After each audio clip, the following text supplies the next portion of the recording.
मुझे ये जो ड्रीम्स थे ये बचपन से ही आ रहे थे। यानी पहला ड्रीम तो तकरीबन 5 साल की उम्र में आया। फिर उसके बाद जब मैं 10-11 साल का हुआ तो फिर मुझे भी शौक़ हुआ कि मैं ख़ातमुन नबिय्यीन हज़रत मोहम्मद सल्लल्लाहु अलैहि वसल्लम उनकी ज़ियारत हो मुझे। तो उसमें फिर मैंने काफ़ी दरूद शरीफ भी पढ़ी और काफ़ी अल्लाह से दुआ भी की, लेकिन मुझे कोई ऐसा ड्रीम नहीं आया। तो फिर मैंने छोड़ दिया। तो लेकिन उसके कोई तकरीबन आप कह लें जब मैं 13 साल का हुआ फिर तो उसमें मैंने पहली बार अल्लाह और मोहम्मद सल्लल्लाहु अलैहि वसल्लम को अपनी ख्वाब में देखा। तो वो ड्रीम मैंने पहले शेयर किया ही हुआ है। वो क्रिकेट का एक मैदान होता है, उसमें और भी मेरे हम उम्र बच्चे जो होते हैं मेरी एज के, वो हम सब क्रिकेट खेल रहे होते हैं। तो अल्लाह मोहम्मद सल्लल्लाहु अलैहि वसल्लम से पूछता है कि आपने इन बच्चों में से जो सा बच्चा चुनना है तो आप उसको चुन के तो मुझे बता दें। तो फिर हज़रत मोहम्मद सल्लल्लाहु अलैहि वसल्लम सारे बच्चों को देखते हैं और आखिर में मेरी तरफ देखते हैं और मुझे ऐसे उंगली से इशारा करके कहते हैं कि या अल्लाह मैंने इस बच्चे को चुना। तो फिर अल्लाह कहता है कि अच्छा ठीक है, अब आए यहाँ से चलते हैं। तो वो दोनों चले जाते हैं, लेकिन मैं वहाँ पे खड़ा सोचता रहता हूँ कि आखिर ख़ातमुन नबिय्यीन मोहम्मद सल्लल्लाहु अलैहि वसल्लम ने मुझे ही क्यों चुना। यहाँ पे मुझसे अच्छे भी बच्चे थे, लेकिन उनमें से किसी को क्यों ना चुना। तो वो ड्रीम वहीं ख़त्म हो जाता है। तो उसके बाद ये ड्रीम्स आते हैं, थोड़े बहुत आते हैं। कभी बारिश हो रही है, कभी मेरे पीछे कोई पड़ा हुआ है और मैं अल्लाह मुझे उससे बचा लेता है। तो वो मुझे बाद में पता चलता है कि वो एक्चुअली में दज्जाल था। तो फिर जब मैं 17 साल का होता हूँ तो ये जो ड्रीम्स का जो सिलसिला है ना, ये कंटिन्यू होता है। यानी ये चलता है। तो उस वक़्त से ये चला हुआ और ये आज तक मुझे जो ड्रीम्स है ना वो आते हैं। यानी मैं अगर मैं सोया हुआ ना, कोई 15-20 मिनट के लिए भी मैं सोता हूँ तो मुझे कोई ना कोई ड्रीम आ ही जाता है छोटा मोटा। तो ये जो सिलसिला है ना वो आज तक ऐसे ही चल रहा है। और इसमें ख़ातमुन नबिय्यीन हज़रत मोहम्मद सल्लल्लाहु अलैहि वसल्लम और अल्लाह इन्हीं ड्रीम में से कुछ ड्रीम्स होते हैं, उनमें फिर वो आते हैं। और कुछ ड्रीम्स होते हैं जो उनमें नहीं आते, लेकिन वो यानी आगे चल के फिर सच्चे होते हैं। तो मैं यही समझता रहा कि जो अल्लाह के जो वादे हैं, एक ड्रीम था जिसमें अल्लाह ने पहली बार मुझसे बात की, उसी में अल्लाह ने उन वादों का ज़िक्र किया था। वो ड्रीम मुझे आया था 94 में। तो उसमें अल्लाह कहता है कि कासिम, जो वादे मैंने तेरे साथ किए हैं मैं उनको पूरा कर दूंगा, और अगर मैं अपने वादे ना पूरे कर सका तो मैं तमाम जहानों का बादशाह नहीं हूँ। तो ये जो अल्लाह के वर्ड थे वो आज भी मुझे हूबहू वैसे ही याद है। तो अब मैं यहाँ पे ये समझता रहा कि अल्लाह के वादे बस ये हैं कि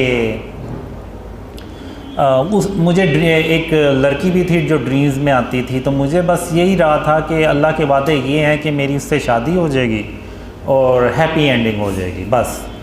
तो मेरा कभी दूसरी तरफ ध्यान ही नहीं गया कि जो ड्रीम्स अल्लाह ने मुझे क़यामत से रिलेटेड दिखाए हैं, जिसमें आप कह लें मेजर साइंस ऑफ क़यामा,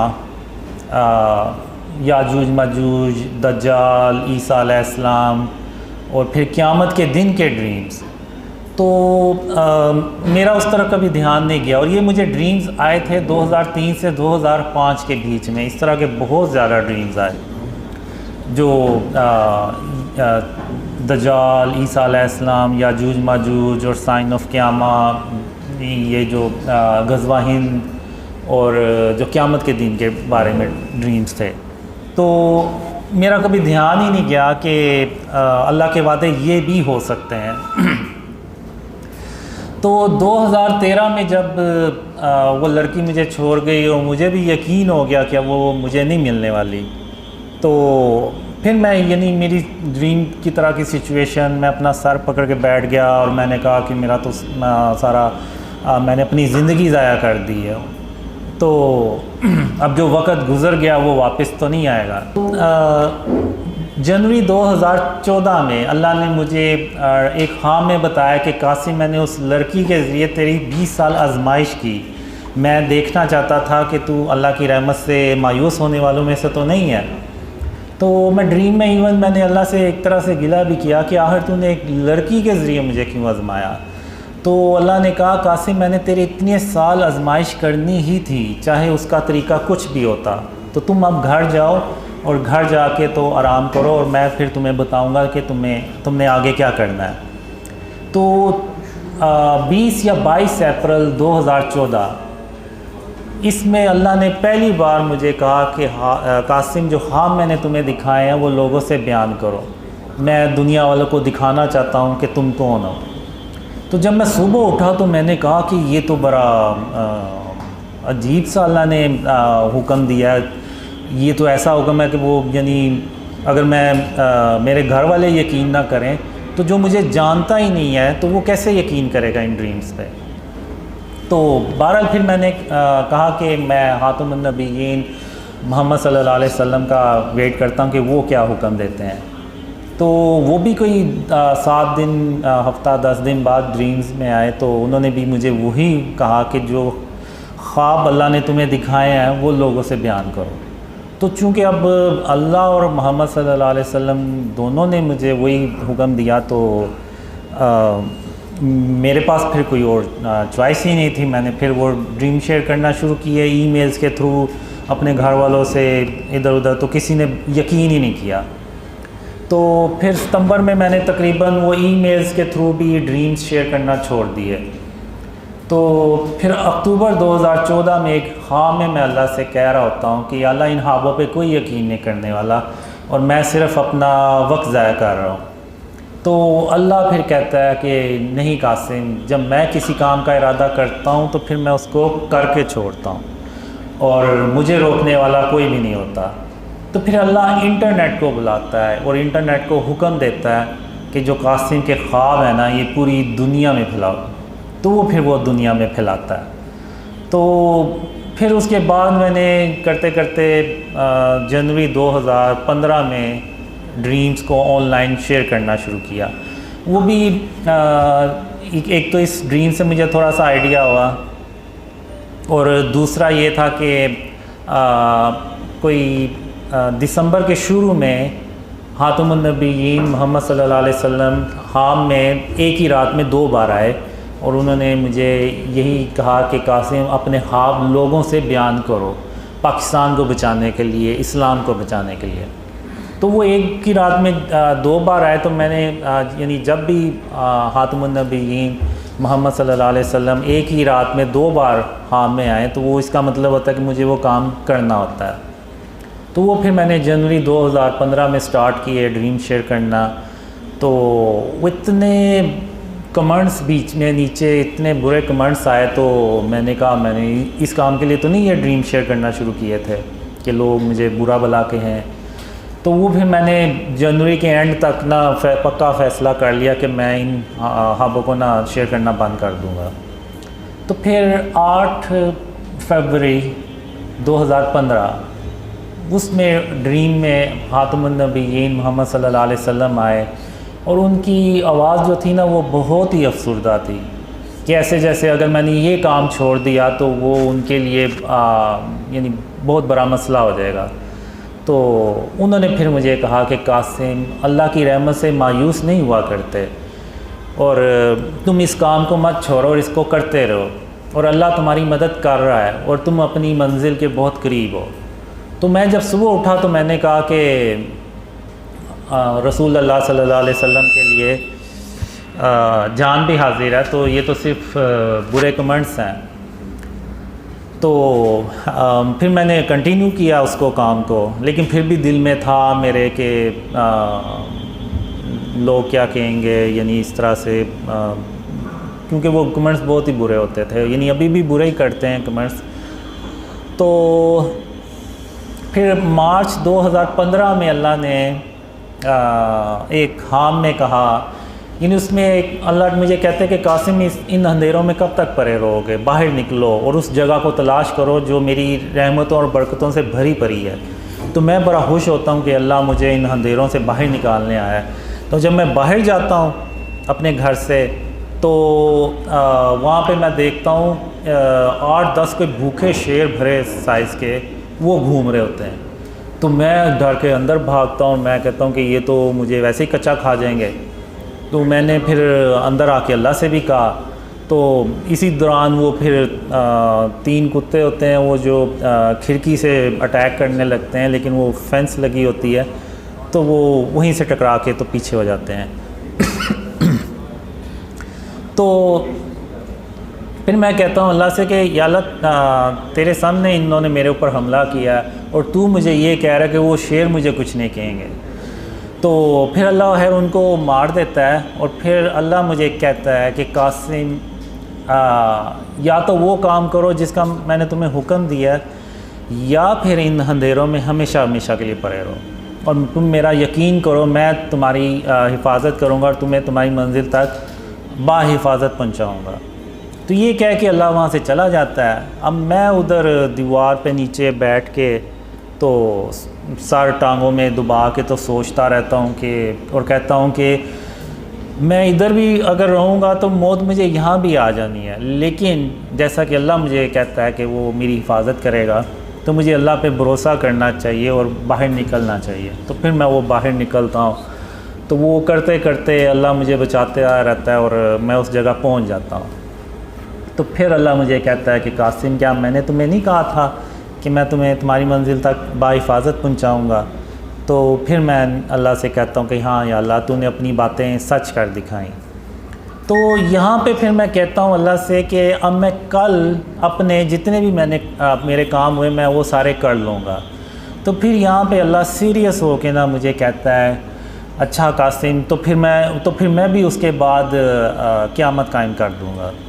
तो इस तरह के भी ड्रीम्स जो है ना काफ़ी मुझे आए जिसमें क़यामत का आखिरी दिन होता है और मैंने अपने काम करने होते हैं, लेकिन मैं हर ड्रीम में किसी न किसी वजह से अपने काम कंप्लीट नहीं कर पाता।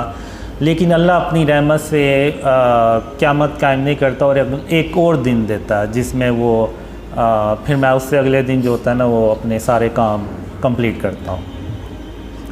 तो फिर जब अल्लाह ने मुझे ख्वाबों का हुक्म दिया शेयर करने का, तो फिर मैंने सोचा कि कहीं अल्लाह के वादे वो तो नहीं है जो मुझे एंड ऑफ टाइम से रिलेटेड आए थे, जिसमें हम ईसा अलैहिस्सलाम से जाके मिलते हैं और फिर वो क़यामत के दिन के ख्वाब। तो मैंने कहा हो सकता है अल्लाह के वादे जो है ना वो हों। लेकिन फिर भी जब मैंने ड्रीम शेयर करना शुरू किए तो मैंने कहा बस 2-4 लोग यकीन कर लेंगे, इससे ज़्यादा नहीं करेंगे। तो लेकिन फिर अब आज मैं देखता हूँ दुनिया भर से लोग ड्रीम्स पे अल्लाह की रहमत से उसकी मदद से बिलीव कर रहे हैं, ना सिर्फ बिलीव कर रहे हैं बल्कि एफ़र्ट्स भी कर रहे हैं, उनको आगे ड्रीम्स को फैला भी रहे हैं। तो मेरे लिए तो ये मौजज़ा है अल्लाह का, आप माने या ना माने, क्योंकि आज के दौर में जब हर कोई अपने काम में बिज़ी है, किसी के पास यानी इतना टाइम ही नहीं है कि इन चीज़ों की तरफ ध्यान दे।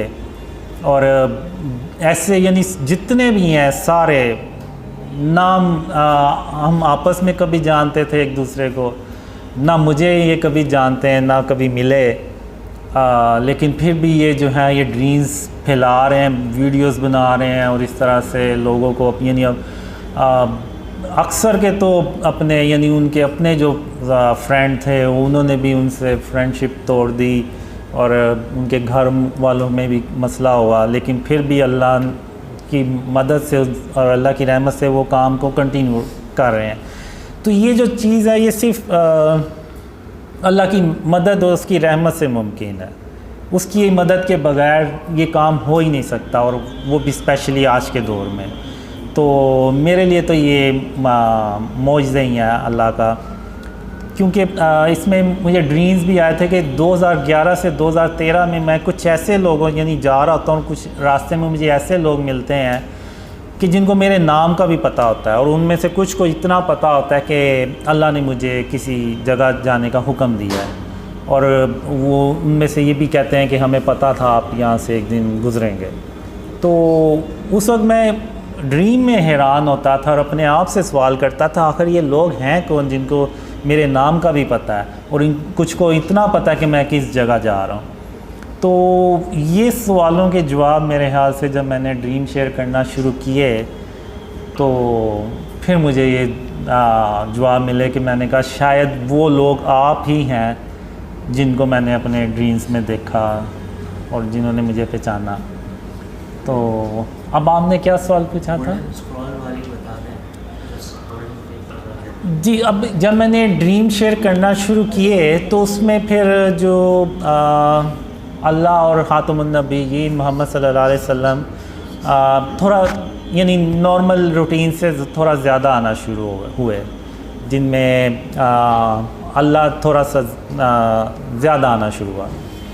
तो शुरू में जब मैंने ड्रीम शेयर करना शुरू किए तो फिर ख़ातमुन नबीयीन मोहम्मद सल्लल्लाहु अलैहि वसल्लम ने भी मुझे ड्रीम्स में कहा कि कासिम मेरा ये पैगाम लोगों को, मेरी उम्मत को दे दो कि जो तुम्हारी मदद करेगा वो ऐसे ही जैसे उसने मेरी मदद की।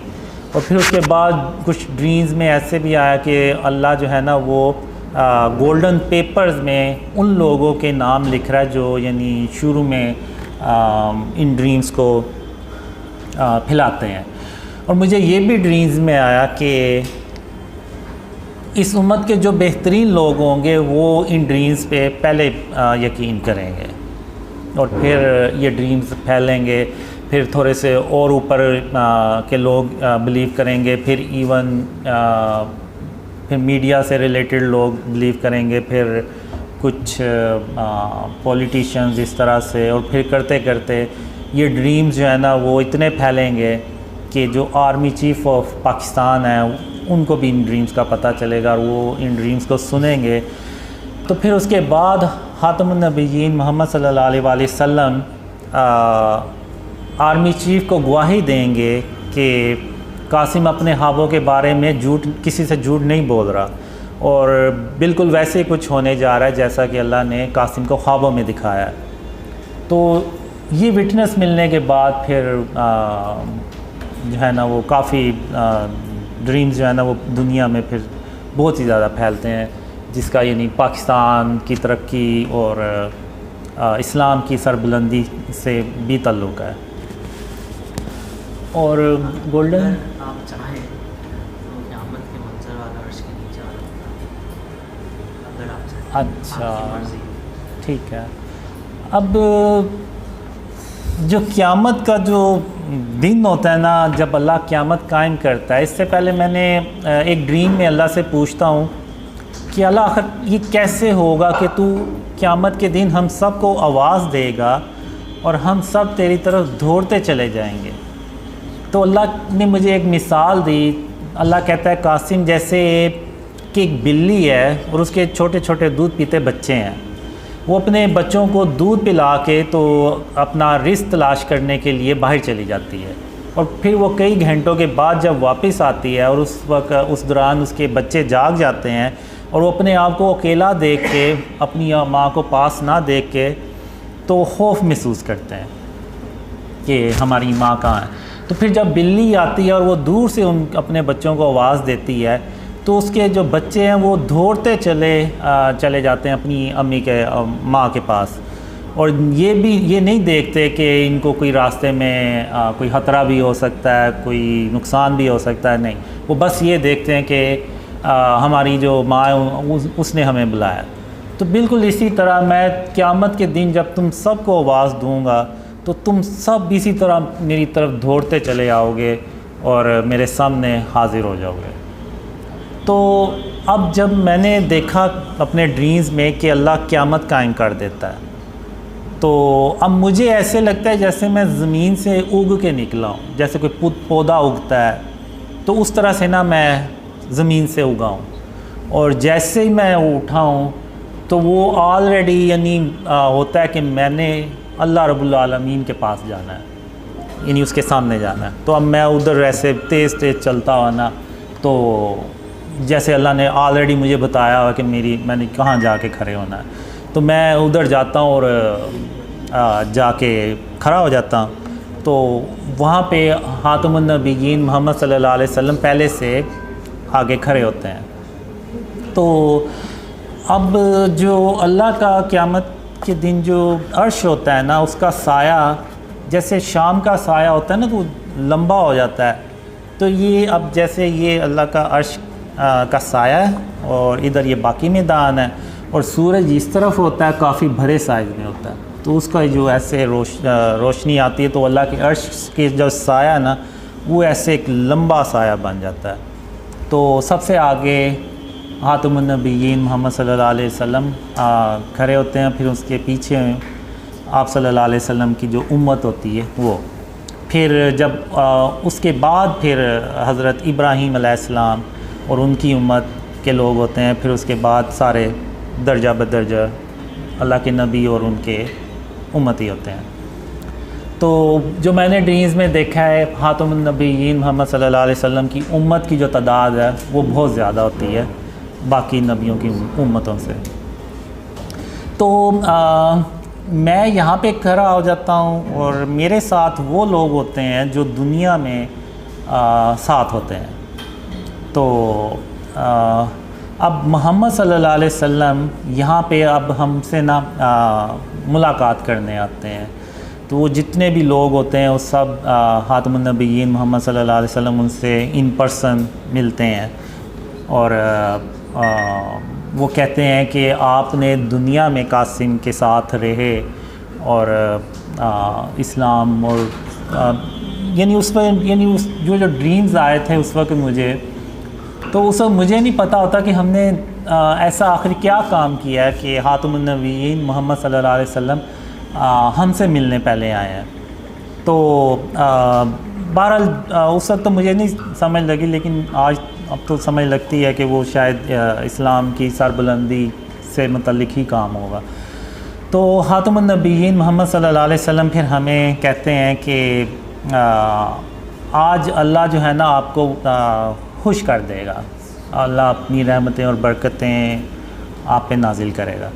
तो इस तरह से मैंने ना वो ड्रीम में देखा, और उस वक्त मैं ड्रीम में भी यानी ये सोच रहा होता हूँ, हैरान हो रहा होता कि हमने आखिर दुनिया में ऐसा क्या काम किया होगा कि हातमुन नबिय्यीन मोहम्मद सल्लल्लाहु अलैहि वसल्लम खुद हमसे मिलने आए हैं। तो वो इस तरह का ड्रीम होता है। तो उसके अलावा भी काफ़ी ड्रीम्स होते हैं, यानी उसमें ये जो एरिया होता है इधर सारे कुफ़ार होते हैं खड़े हुए, और उनके गर्दनों में और पूरा जंजीरों में जकरे होते हैं, और ऐसे यानी कि उनके ऊपर ये आज जो दिन है ना वो बहुत भारी है। तो और उनके लिए कोई छाँव नहीं होती, और इवन ज़मीन भी उनकी तप रही होती है, और ज़मीन से भी जो है ना वो उनको तपिश महसूस हो रही होती, मिल रही होती। तो इस तरह से वो ड्रीम। गज़वा हिंद, ये जो जंग है ये मैंने अपने ड्रीम्स में बहुत बार देखी है। तो अब ये जंग ना हम पे मुसल्लत की जाती है बेसिकली, हम कोई यानी हमें शौक़ नहीं होता कि हम ये जंग खुद से करें। हम यानी पाकिस्तान में पाकिस्तान अल्लाह की रहमत से तरक्की कर रहा होता है, और अल्लाह की रहमतें और बरकतें पाकिस्तान पे नाजिल हो रही होती हैं। तो हमें तो ज़रूरत ही नहीं होती कि हम है किसी से जाके तो जंग शुरू कर दें। अब होता ये है कि मिडल ईस्ट में जो जंगें हैं ना वो हो रही होती हैं, जिसमें तुर्की और अरब कंट्रीज़ जो है ना वो बहुत बुरी तरह से तबाह हो रहे होते हैं। तो हम ये करते हैं कि उधर जो मुसलमान होते हैं उनको जितना ज़्यादा से ज़्यादा हम पाकिस्तान में ला सकते हैं लेके आते हैं। इससे पहले मैं थोड़ा सा ये बता दूं कि जब आर्मी चीफ़ को गवाही मिलती है मेरे ड्रीम्स के बारे में, तो फिर उनको भी, आर्मी को भी यकीन हो जाता है कि जो पाकिस्तान है ना इसका जो एंड ऑफ टाइम में और आगे जो इवेंट्स आने हैं ना उसमें बहुत अहम की रोल इसने प्ले करना है। तो उस सिलसिले में फिर पाकिस्तान में रिफॉर्म्स होती हैं, जिसको आप कह लें कि इस्लामी सदारती निज़ाम जिसको आप कह लें। तो इस तरह से ना वो चेंज होता है सिस्टम। और जो दूसरा सवाल आपने पूछा है तो वो पाकिस्तान जो अल्लाह ने मुझे ड्रीम्स में दिखाया है कि जब तक हम शिर्क और उसकी इक़साम से पाकिस्तान को पाक नहीं करेंगे तो अल्लाह की मदद भी नहीं आएगी। अभी होता यह है कि हम जो भी प्लान्स बनाते हैं तो उसमें अल्लाह की मदद हमारे साथ नहीं होती, क्योंकि शिर्क जो है ना वो पाकिस्तान में जगह जगह भरा पड़ा है। अब शिर्क सिर्फ ये नहीं है कि अल्लाह के साथ किसी को शरीक ठहराना, ये जो स्टैचूज़ हैं, बुत हैं, आर्ट और कल्चर के नाम पे जो डेकोरेशंस बनाए हुए हैं और जो तस्वीर हमने बड़ी बड़ी बिल बोर्ड्स पे लगा के रखी हुई हैं, ये जो फ़िज़िकल चीज़ें हैं ये आपको जगह जगह नज़र आएंगी, ये भी फॉर्म ऑफ शिर्क है। अब मक्का जो काबा है उसमें 360 जो थे वो बुत ही पड़े हुए थे, तो अब वो बुत वो वाले हों या जो आज के दौर में बुत बनाते हैं आर्ट और कल्चर के नाम पे वो हों, वो सब सेम ही है। उनकी जो प्रेजेंस है या उनकी जो वजूद है वो वही है, सिर्फ शक्लें डिफरेंट हैं और तो कोई मसला नहीं, और तो कोई डिफरेंस नहीं है। तो अगर आप देखें तो आज के दौर में आप एक टाउन से 360 से ज़्यादा इस तरह के स्टैचूज़ निकाल लेंगे। तो ये जो चीज़ें हैं ना ये सब फॉर्म ऑफ शिर्क में आती हैं। अब इब्राहीम अलैहिस्सलाम ने बुतों को तोड़ा, अब नौज़बिल्ला उन्होंने कोई उसको करना तो नहीं था लेकिन उन्होंने फिर भी तोड़ा, क्योंकि वो अल्लाह का हुक्म था और उन्होंने उस सरज़मीन को शिर्क से पाक करना था। तो वो तभी होता है जब वो बुत तोड़े जाए, बुत ख़त्म किए जाएं और तस्वीरें ख़त्म की जाएं। अब मैं यहाँ पे ये नहीं कह रहा कि लोग बाहर निकलें और तोड़ दें, ये हुकूमत का काम है और वही करे ये काम तो बेहतर है और उसे ही करना चाहिए, और वही कानून बनाएं कि इस तरह जो भी अपने दुकानों में स्टैचूज़ रखेगा या गैर ज़रूरी तस्वीरें लगाएगा तो उसको फ़ाइन होगा या जो भी। तो जब आर्मी चीफ़ को विटनेस मिलती है तो उसके बाद पाकिस्तान को शिर्क और उसकी इक़साम से पाक किया जाता है और फिर अल्लाह की मदद आती है, और जो हम प्लान्स बनाते हैं अल्लाह की मदद उसमें शामिल होती है। तो पाकिस्तान जो है ना वो तेज़ी से तरक्की करता है, और लेकिन दूसरी तरफ वो अरब कंट्रीज़ में डिस्ट्रक्शन होती चली जाती है और पाकिस्तान तरक्की करता चला जाता है और इंडिया से हज़म नहीं होता तो वो पाकिस्तान पे अटैक करने लगता है। तो उस वक़्त अल्लाह फिर 3000 काले रंग के जंगी जहाज़ भेजता है, और उन जंगी जहाज़ों को देख के तो इंडिया की अकेला पाकिस्तान पे अटैक करने की हिम्मत ही नहीं पड़ती। तो चूँकि अब पाकिस्तान तरक्की कर रहा होता है तो जो दुनिया के बाकी के मुल्क होते हैं ना उनको भी ये फ़ियर आना शुरू हो जाता है कि अगर हमने पाकिस्तान को ना रोका तो ये कल को हमारे ऊपर हुकूमत करेगा। तो चूँकि वो अरब कंट्री में ऑलरेडी डिस्ट्रक्शन कर रहे होते हैं तो वो फिर इंडिया के साथ मिल के तो एक बहुत बड़ी जंग पाकिस्तान पे मुसल्लत करते हैं, तो जिसको कि वो गज़वा हिंद कहा जाता है। जो मैंने ड्रीम्स में देखा है वो शायद 100 झंडे 100 मुल्क हों जो सारे मिल के ना तो पाकिस्तान के ख़िलाफ़ हो जाते हैं। तो अब इस दौरान पाकिस्तान की जो आबादी है वो भी ज़्यादा होती है, क्योंकि लोगों को पता चलता जाता है कि ये एंड ऑफ टाइम और इस तरह से गज़वा हिंद का वक्त आ रहा है। तो लेकिन इसके बावजूद लोगों में ना वो कुछ मुसलमान जो पाकिस्तान में होते हैं उनमें फ़ियर भी होता है कि पता नहीं पाकिस्तान बचेगा भी या नहीं, क्योंकि वो दुश्मन ही इतनी बड़ी तादाद में होते हैं। तो लेकिन अल्लाह जो है वो पाकिस्तान की मदद करता है, और इस जंग में हातमुन नबीयीन मोहम्मद सल्लल्लाहु अलैहि वसल्लम खुद फ़िज़िकल शिरकत भी करते हैं और वो उस जंग में मौजूद होते हैं। लेकिन वो जो सरबराह होता है उसके इल्म में होता है या कुछ जो लोग होते हैं करीबी उनको पता होता है कि हातमुन नबीयीन मोहम्मद सल्लल्लाहु अलैहि वसल्लम भी इस जंग में शरीक हैं। तो अब जो मैंने ड्रीम्स में देखा है कि पाकिस्तान का 10% से ज़्यादा जो है ना वो नुकसान नहीं होना चाहिए इस जंग में, और फिर जब जंग शुरू होती है तो अल्लाह मदद करता है और पाकिस्तान जो है ना वो हिंदुस्तान को ना डिफ़ीट कर देता है। और जो मैंने ड्रीम्स में देखा है वो इतनी ज़्यादा तबाही होती है कि उसमें तकरीबन 80 करोड़ लोग जो है ना वो मारे जाते हैं, जिसमें बहुत ज़्यादा तादाद हिंदुस्तान उनकी होती है। तो उसके बाद मैं देखता हूँ तो जो औरतें, बच्चे और बुज़ुर्ग जो है ना, वो बहुत बड़ी करोड़ों की तादाद में बच जाते हैं। और हम उस जंग में भी ख़ातमुन नबिय्यीन मोहम्मद सल्लल्लाहु अलैहि वसल्लम के जो बनाए हुए असूल हैं जो जंगों में, वही हम उसको भी अपनाते हैं और किसी यानी बच्चों को और बुज़ुर्गों को, औरतों को नहीं मारते। तो वो बच जाते हैं। तो वो फिर पाकिस्तान को पैगाम देते हैं कि या तो आप हमें भी मार दें या फिर आप हमें अपनी पनाह में ले लें।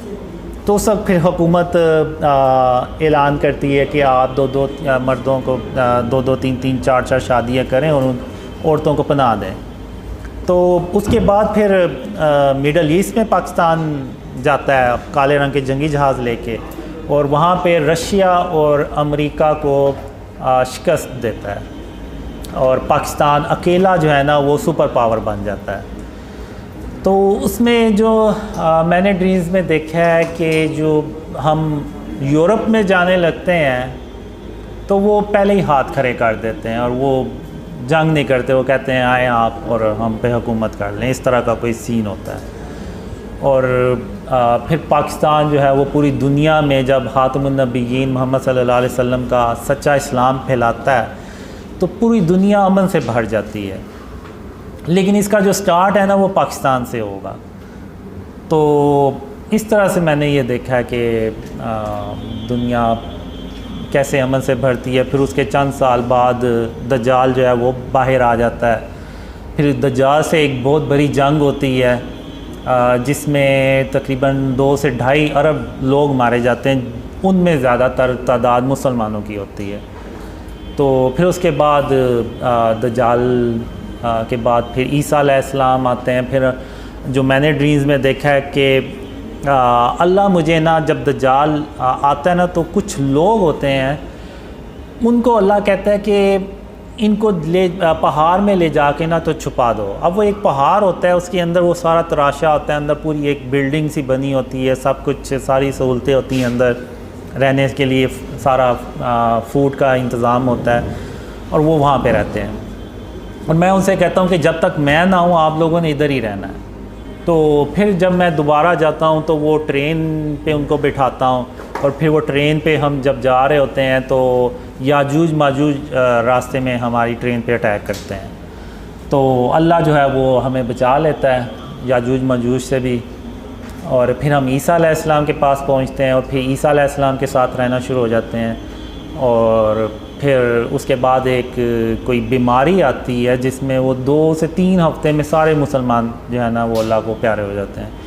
तो उसके बाद शैतान जो होता है वो भी इंसानों की शक्ल में आ जाता है और जो कुफ़ार होते हैं यानी वो बदतरीन लोग होते हैं।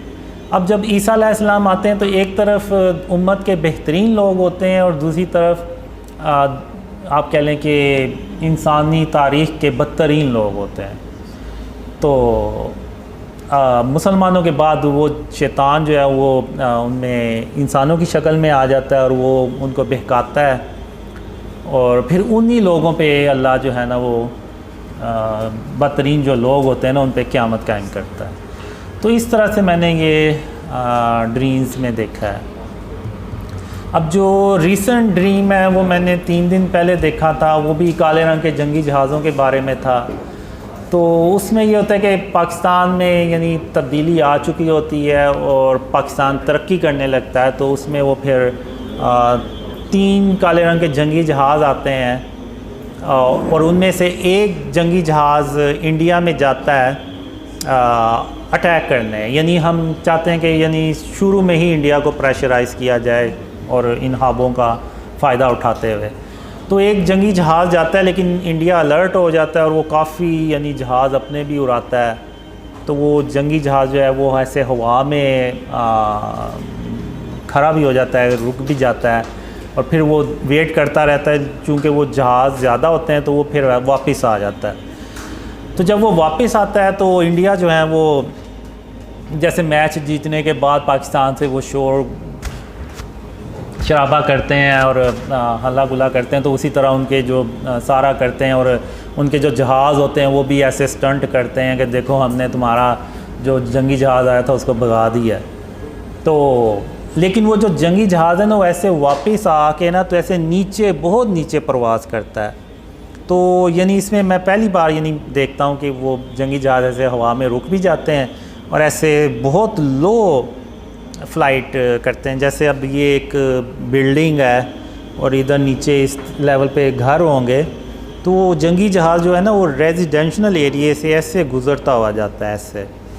वरना नॉर्मली जो मिलिट्री जेट फाइटर्स होते हैं वो इस इतनी लो परवाज़ पे रेजिडेंशल एरिया से नहीं गुज़रते, लेकिन वो गुज़र आता है। तो मैं कहता हूँ कि ये तो यानी बड़ी टेक्नोलॉजी है इस जहाज़ में, ना सिर्फ जहाज़ में बल्कि वो पायलट्स में भी होती है, जाहिर सी बात। वो फिर आहिस्ता से ऐसे अंदर इंडिया के बॉर्डर पे एंटर होता है और 2 मिज़ाइल फायर करता है, एक जो इंडिया की बेस होती है मिलिट्री वो, और एक जो एयर बेस होती है उस पर अटैक करता है, और वो दोनों बेस तबाह हो जाती हैं और वो वापस अपने वापस पाकिस्तान आ जाता है और उनको इंडिया को पता भी नहीं चलता कि कोई आया है और अटैक करके चला गया। तो वो इरफान भाई ने बताया कि जब वो जहाज़ बहुत ही लो फ्लाइट पे जा रहा तो इवन वो रेडार्स जो है ना वो भी डिटेक्ट नहीं कर पाते। तो इवन जब वो हाइट पे भी होता है तो वो बेसिकली उनके रेडार डिटेक्ट नहीं कर पाते कि जहाज़ किस जगह पे, बस उन्हें एक सिग्नल्स आ रहे होते हैं कि हमारी टेरिटरी में कोई दुश्मन का कोई डिवाइस या कोई जहाज़ इस तरह से आया, लेकिन कहाँ पे है वो नहीं पता चलता उनको। तो इस तरह से वो फिर वापस आता है और फिर वो जो ब्लैक जेट फाइटर्स के पायलट्स होते हैं वो आते हैं, तो वो हम उनसे बात कर रहे होते हैं, तो वो ड्रीम वहीं ख़त्म हो जाता है। तो ये लेटेस्ट ड्रीम ये रिसेंटली ड्रीम्स आते हैं, इमरान खान के बारे में भी आए।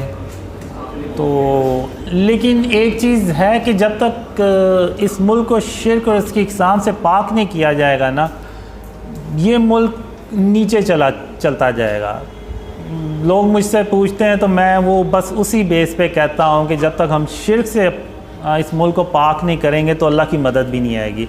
अल्लाह की मदद नहीं आएगी तो इसका मतलब है कि ये मुल्क मज़ीद नीचे चलता जाएगा। तो जो मुझे लग रहा है कि मैं कहना नहीं चाहता, लेकिन मुझे यही लग रहा है कि ये मुल्क में मज़ीद मसाइल पैदा होंगे, मज़ीद डॉलर्स का मसला होगा, इकोनॉमी का और पॉलिटिकल स्टेबिलिटी आ भी जाए तो कोई मुझे नहीं लग रहा कि कोई इकोनॉमी इसकी बेहतर होगी। तो जो नवाज शरीफ के बारे में जो ड्रीम्स थे उसमें वो आएंगे पाकिस्तान दोबारा वापस, लेकिन अल्लाह खैर करे, बस मैं यही कहूँगा कि अल्लाह पाकिस्तान की मदद करेगा इंशाअल्लाह। लेकिन ये है कि जैसे जैसे वो ड्रीम्स फैलेंगे तो लोगों में जो शिर्क और उसकी इक़साम और उसकी अवेयरनेस है वो ज़्यादा होगी, तो लोग अपने आप को बचाएंगे शिर्क से। एक कोशिश जो है ना, अगर वही हम स्टार्ट कर दें तो अल्लाह को वो कोशिश भी पसंद आ जाएगी। और मैंने जब आप देख लें बहुत से लोग मेरी बातें करते हैं, मेरी दाढ़ी नहीं है, मैं नमाज़ें भी नहीं पढ़ता, तो ये वो, तो अल्लाह ने मुझे बहुत ज़्यादा ड्रीम्स में बताया, कहा कि अल्लाह क़यामत के दिन सारे गुनाह बख्श देगा लेकिन शिर्क कभी माफ़ नहीं करेगा। लेकिन नौज़बिल्लाह इसका मतलब ये नहीं कि वो मैं ये कह रहा हूँ कि नमाज़ें नहीं पढ़नी चाहिए, दाढ़ी नहीं रखनी चाहिए, रखनी चाहिए।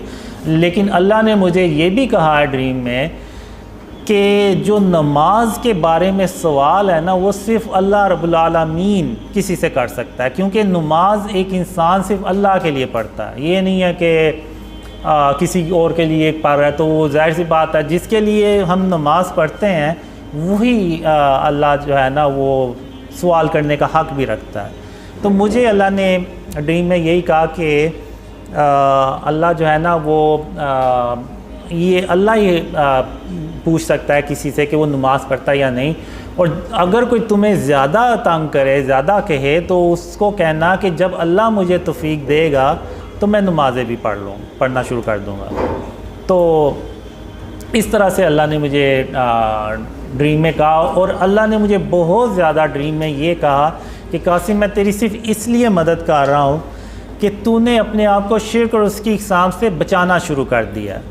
यानी मैंने भी बचाना शुरू कर दिया। मैं मुकम्मल तौर पे मेरा भी नहीं है, अभी भी कोई ना कोई घर में मेरे कोई तस्वीर इस तरह से कोई पड़ी होगी, क्योंकि हम जो भी चीज़ खरीदते हैं उसमें अक्सर तो वो तस्वीरें होती हैं। तो बहुत ही मुश्किल है। शुरू में तो मैंने यही समझा शायद जब अल्लाह ने कहा तो कि सिखाया कि शिर्क की क्या इक़साम है, मैंने समझा कि शायद इतना मुश्किल नहीं होगा। लेकिन जब अल्लाह ने सिखाना शुरू किया शिर्क के बारे में तो मैंने कहा ये भी शिर्क है, वो भी शिर्क है, और फिर मैंने कहा कि ये तो हर तरफ शिर्क ही शिर्क है, तो हम तो सब शिर्क में ही रह रहे हैं। तो मैंने बहुत कोशिश करने के बाद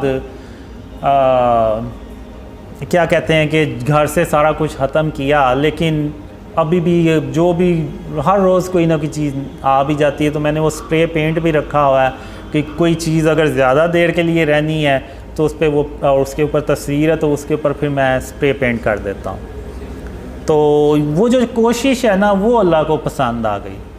तो मुकम्मल तौर पे अभी तक मैं भी नहीं कर सका, लेकिन अगर हम पूरे पाकिस्तानी, अब आप देखें कि मैं 2015 में मैं अकेला था, मुझे कोई भी नहीं था जानता। इवन जो मुझे पुराने ड्रीम्स आते थे ना उसमें होता था कि लोग मुझे जान रहे हैं, पहचानते हैं, तो मैं बड़ा हैरान भी होता था। मैंने कहा लोग मुझे कैसे पहचानेंगे, कैसे जानेंगे, मैं तो घर से बाहर ही नहीं निकलता, ना मैं कोई सोशल पर्सन हूँ, ना मैं कोई सेलिब्रिटी या इस तरह से कोई डॉक्टर इंजीनियर के लोग मुझे पहले से जान रहे हों और इस तरह से। तो ये मेरे लिए एक बहुत बड़ा सवाल होता था कि लोग मुझे जानेंगे कैसे। और 2015 तक तो मैं, आप कह लें कि मैं ज़ीरो था, यानी मैं अकेला ही था, यानी दोस्त यार भी कोई होंगे तो कभी शायद मुलाकात हो जाती थी उनसे। तो फिर जब अल्लाह ने ड्रीम शेयर करने का कहा तो ये बेसिकली अल्लाह की मदद थी, और अल्लाह उस वजह से मदद कर रहा था कि मैंने अपने आप को शिर्क और उसकी इक़साम से बचाना शुरू कर दिया। तो अल्लाह ने अब मदद की, तो अब आप देखें कि पूरी दुनिया से लोग जो हैं ना वो ड्रीम्स पे बिलीव कर रहे हैं और उनको फैला भी रहे हैं।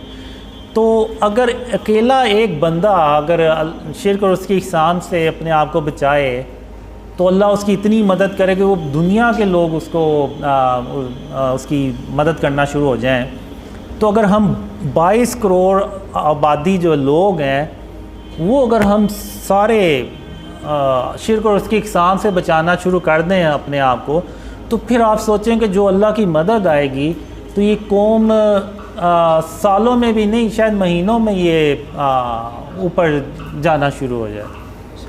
तो मैं तो यही पैगाम दूंगा कि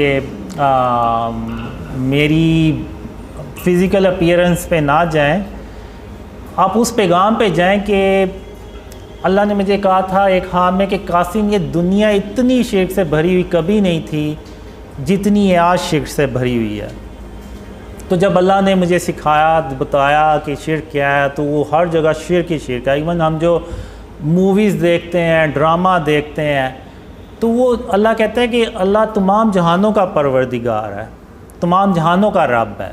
तो वो जो फ़िल्म है वो भी एक जहान है, बेशक वो एक फ़ेक स्टोरी क्रिएट की गई है, लेकिन उसका भी परवरदिगार सिर्फ अल्लाह रब्बुल आलमीन ही हो सकता है। तो अब अगर हम इंडियन मूवीज़ देखें तो उसमें तो वो शुरुआत ही वो अपने बातिल हुदा से की तस्वीर से करते हैं, और अंदर भी वो दिखाते हैं कि जी वो बातिल हुदा ने उसकी मदद की हीरो की तो वो कामयाब हो गया, और वही स्टोरी फिर आगे हम शेयर करते हैं अपने दोस्तों से, यारों से। तो हम अगर दिल से नहीं माने लेकिन हम उस चीज़ को आगे बता तो रहे हैं ना, यानी हम किसी हद तक तो यकीन कर रहे हैं कि वो जो फ़िल्म थी उसकी स्टोरी सच्ची थी, नौज़बिल्ला, यानी वो वाकई उसके बातिल हुदा ने उसकी मदद की और वो कामयाब हो गया। तो यानी वो उसकी बातिल हुदा की प्रेजेंस को हाँ इंडोर्स कर रहे हैं, तो ही तो वो आगे शेयर कर रहे हैं, वरना तो वो आगे शेयर ही ना करें। तो यानी ये शिर्क जो है ना वो इतना ज़्यादा हम मुसलमानों में पेनिट्रेट कर चुका है। अब वो ब्रदर सलाद थे अमेरिका से, वो गए हुए थे उम्रा करने, तो मैंने उनसे कहा कि आप देखें कि इस तरह की चीज़ें कि मस्जिदुल हराम में और मस्जिद नबवी में भी तो नहीं है। तो फिर उन्होंने वो देखा कि एक बंदा था, उसने शर्ट पहनी हुई थी, पीछे उसके पूरी शेर की तस्वीर बनी हुई थी। तो वो नमाज़ पढ़ने के लिए मस्जिद नबवी में बैठा हुआ है। तो ये अब एक हदीस है कि जहाँ पे तस्वीर होगी वहाँ अल्लाह की रहमत के फ़रिश्ते नहीं आएंगे। तो अब वो एक बंदे की वजह से वो अल्लाह की रहमत के जो फ़रिश्ते हैं वो बाकियों के लिए भी रुक गए। तो अब एक वाक़या था, जंग थी, जब ख़ातमुन नबिय्यीन मोहम्मद सल्लल्लाहु अलैहि वसल्लम वापस आए अपने घर, तो उन्होंने खिड़की पे पर्दा देखा जिस पे वो चिड़िया का एक परिंदे का स्केच बना हुआ था। तो आप सल्लल्लाहु अलैहि वसल्लम ने उस पर्दे को गुस्से से उतार के तो फेंक दिया और हज़रत आयशा रज़ी ताला अन्हा से कहा कि दोबारा इस तरह की चीज़ मेरे घर ना आए। तो वो एक सिर्फ स्केच था, तो उन्होंने उस पर्दे को भी गुस्से से उतार के फेंक दिया। तो जो स्टैचूज़ हैं और ये सारा ये तो बहुत बड़ी बातें हैं। तो हमें जो है ना वो अपने आप को शिर्क और उसकी इक़साम से हर हाल में बचाना चाहिए।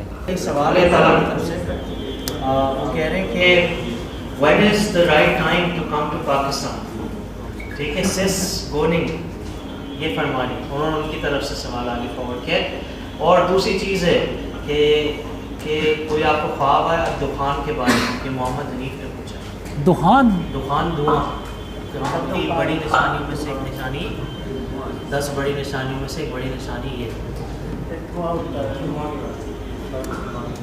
धुआं तो नहीं, मैंने डस्ट स्टॉर्म देखा है। वो जो बिल्डिंग होती है फ़लस्तीन के इलाके में बनती है, वो जब उसके बेस में एक धमाका सा होता है और वो पूरी दुनिया अरब कंट्रीज़ में फैलता चला जाता है। इतनी ज़्यादा वो धुआं होता है कि वो सूरज की रोशनी भी ज़मीन पे नहीं पा रही होती। अब वल्लाह आलम ये शायद सिंबॉलिक हो, वर्ल्ड वार 3 को रिप्रेजेंट कर रही हो, वल्लाह आलम। और दूसरा right time, the right time to come to Pakistan is when you see the dreams spread a lot, यानी जब बहुत ज़्यादा ड्रीम फैल जाएं और पाकिस्तान के हालात भी बेहतर होना शुरू हो जाएं, तो तब यानी इंशाल्लाह जब शिर्क का खात्मा होना शुरू हो जाए, जी जी, और हुकूमती लेवल पर जब ये उसूल बन जाए जी, तो तब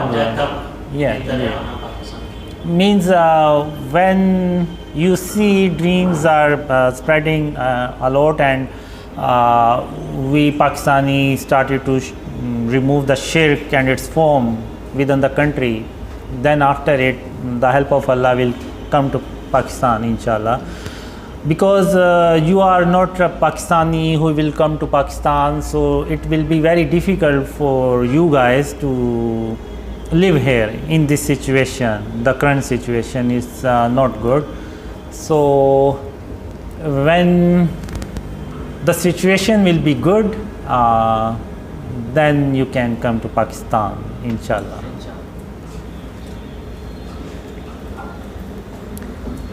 For the Zoom meeting, we were talking about shirk and its form, and I shared my story, how dreams started to come and how Allah helped us, and we talk about Ghazwa Hind, and we talk about current situation, and I shared our latest dream about black jet fighters, which is Brother Talha already translated.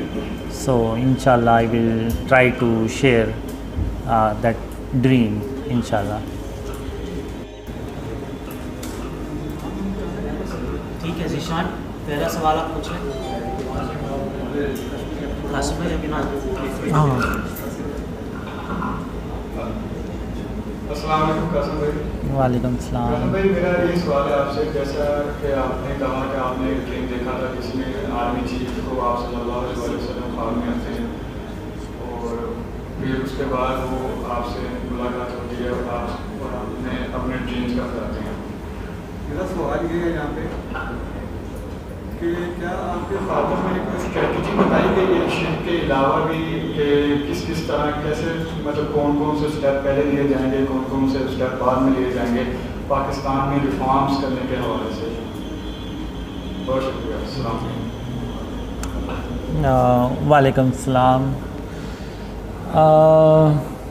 जो army chief को जब witness मिल जाती है तो फिर army जो होती है ना वो ये यकीन कर लेती है कि पाकिस्तान को आने वाले इवेंट्स में एक बहुत बड़ी रिस्पॉन्सिबिलिटी प्ले करनी है, और उसके लिए जाहिर सी बात है जब तक पाकिस्तान की इकोनॉमी स्टेबल नहीं होगी, मुल्क तरक्की नहीं करेगा तो ये चीज़ें भी नहीं होंगी। इवन एक ड्रीम में मुझे ये भी आया था कि पाकिस्तान आर्मी को अपनी जो तादाद है वो डबल कर लेनी चाहिए ताकि वो आने वाले इवेंट्स को इजीली हैंडल कर सके। तो इसके बारे में शिर्क के अलावा जो मुझे बहुत ज़्यादा ड्रीम्स में आया है कि क्या करना चाहिए। पहले तो यानी जो ड्रीम्स में आया कि वो ये है कि जो निचला तबका है, जो गरीब तबका है, उसको हमने खुशहाल बनाना है। जब नीचे वाली लेवल पे खुशहाली आएगी तो उसका जो असर है ना वो ऊपर तक जाएगा। तो इसमें फिर जो हमारी करंट रोड्स हैं और इसका जो सेवरेज सिस्टम है, इस तरह से ये भी ड्रीम्स में आया कि ये भी कैसे हमें करना चाहिए। और जो मैंने पुराने ड्रीम्स में देखा है उसमें ये है कि हम एक ऐसा सिस्टम लेके आते हैं इकोनॉमी का कि जो इवन यूरोप के, अमेरिका के जो कंट्रीज़ हैं ना वो भी सरप्राइज होते हैं कि ये कैसा सिस्टम लेके आए। इवन हेल्थ का सिस्टम जो मैंने ड्रीम्स में देखा है कि वो हम एक टावर्स लगाते हैं, जैसे अभी आप देखें ना तो टावर्स लगे हुए हैं मोबाइल्स नेटवर्क के, तो वो जो टावर्स होते हैं ना वो लोगों को स्कैन करते हैं कि इनमें कोई बीमारी तो नहीं डेवलप हो रही कि उनको पता ना चल रहा हो। अक्सर तो नहीं पता चलता जब तक कि वो सिम्टम्स ना आए, तो वो पहले से ही सिम्टम्स आने से पहले ही वो डिटेक्ट करके तो उसको यानी शुरू में उस बीमारी को पकड़ने की उन टावर्स में ना वो होता है कि वो अलर्ट कर देते हैं। और इसके अलावा फिर हम जो रोड्स के इर्द गिर्द ऐसे मशीन्स होती हैं जिसमें से वो आप कह लें कि कोई जैसे मिस्ट से नहीं निकलती उस तरह से वो निकलती है कि जो इर्द गिर्द के वायरस है ना, बैक्टीरिया, उनको मार सके।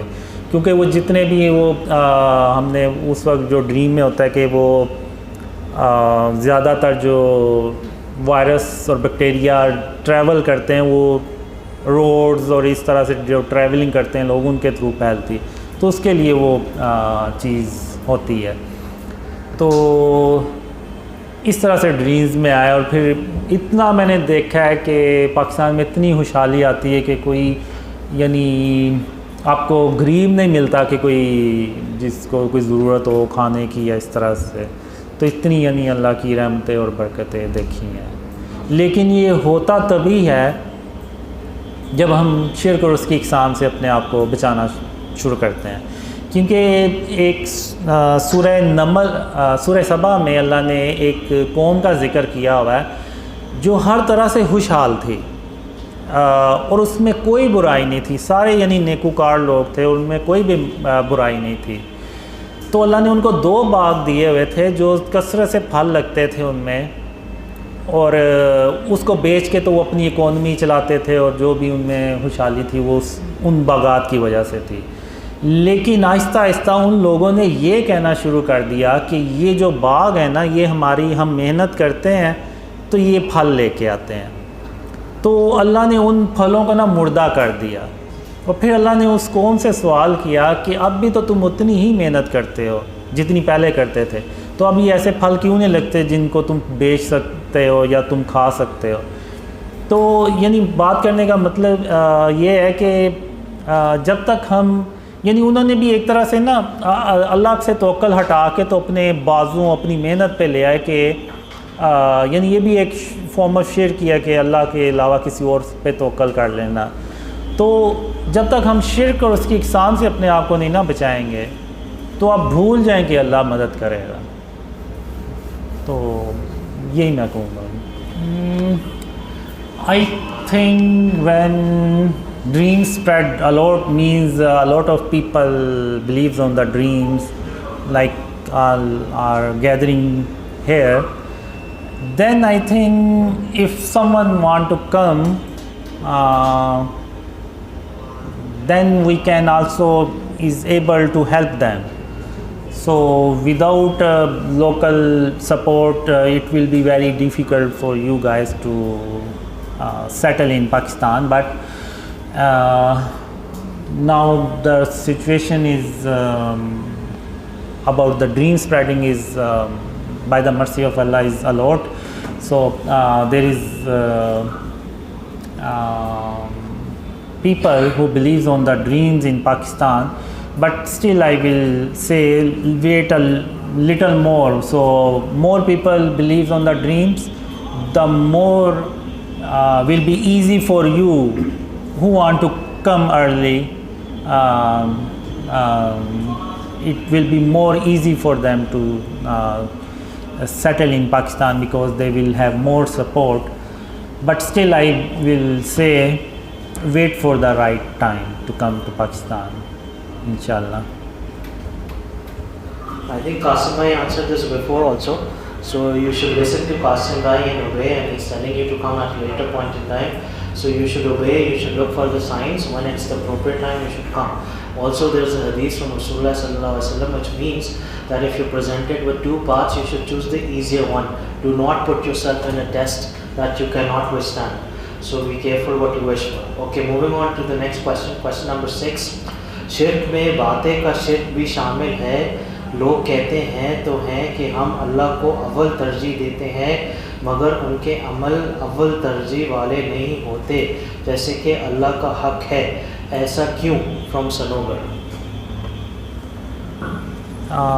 मतलब लोग बातों से भी शिर्क करते हैं, कहते तो कि हम अल्लाह ताला को पहले तरजीह देते हैं, लेकिन फिर जो करते हैं तो तरजीह नहीं होती, यानी अपने आप को ज़्यादा तरजीह देते हैं. मेरे ख्याल से ये चीज़ जैसे कि इरफान भाई ने भी कहा, ये चीज़ नाफरमानी में आएगी, शिर्क में नहीं आएगी. क्योंकि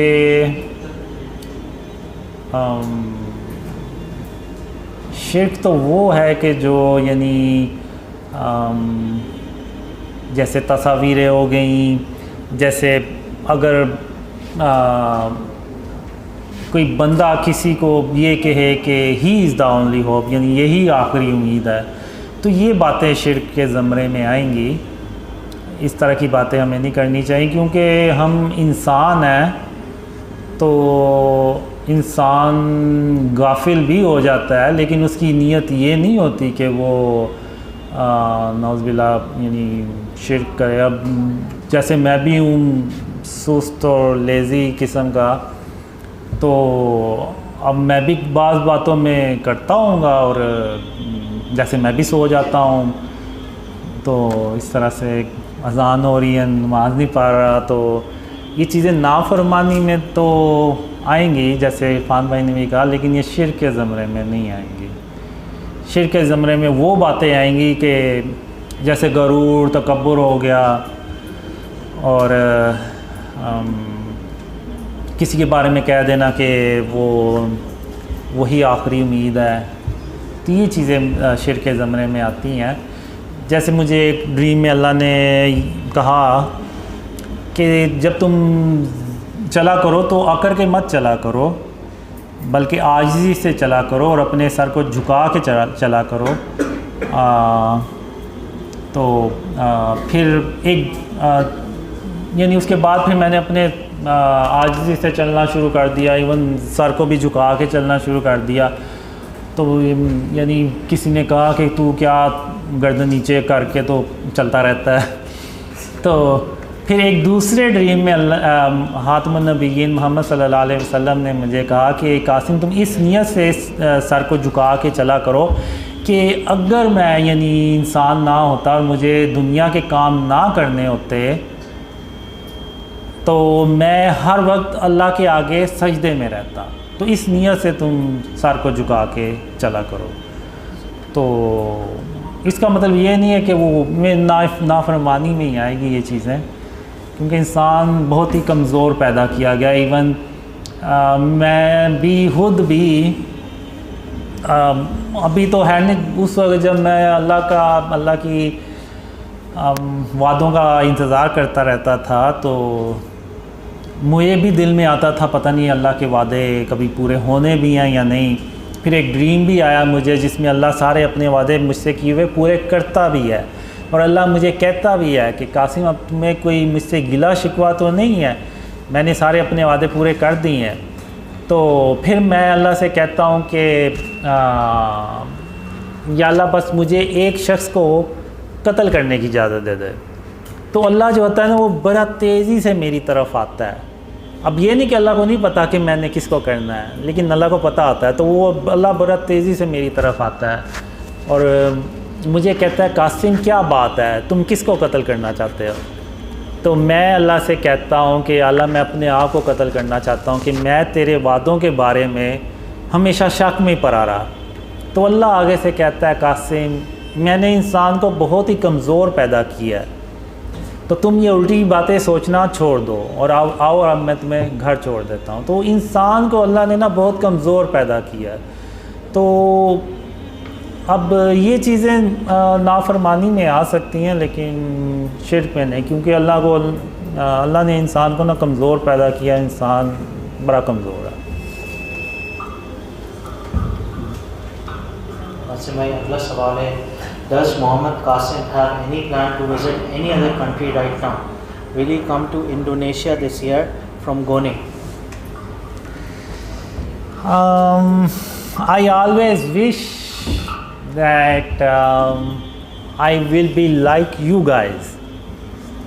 Seriously, when I see you guys, I always wish, what if Allah make me like you guys, so I can go out and meet other people in different cities, in different countries. But Allah make me like this. So I have a plan to visit other countries, to visit other cities, but I am lazy and I am lazy, very lazy. So let's see when Allah fulfill these desires. Inshallah I will visit Indonesia, Malaysia, Bangladesh, other countries. Inshallah. USA भी ना?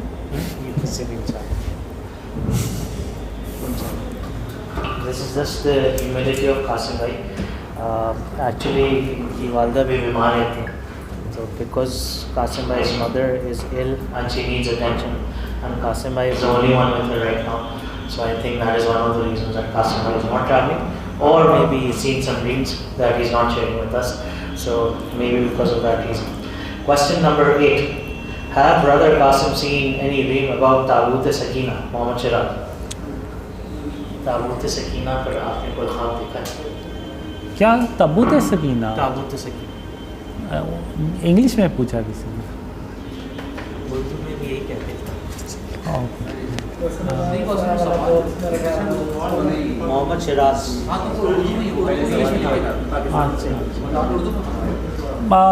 Actually, I don't see any dream like this. Tabut-e Sakina is a box, big box. Yes, something like that. ये तो you would know, you also know. No, I did not see any dream like this. Sorry, मैंने इस तरह का कोई dream नहीं देखा। वो जारी का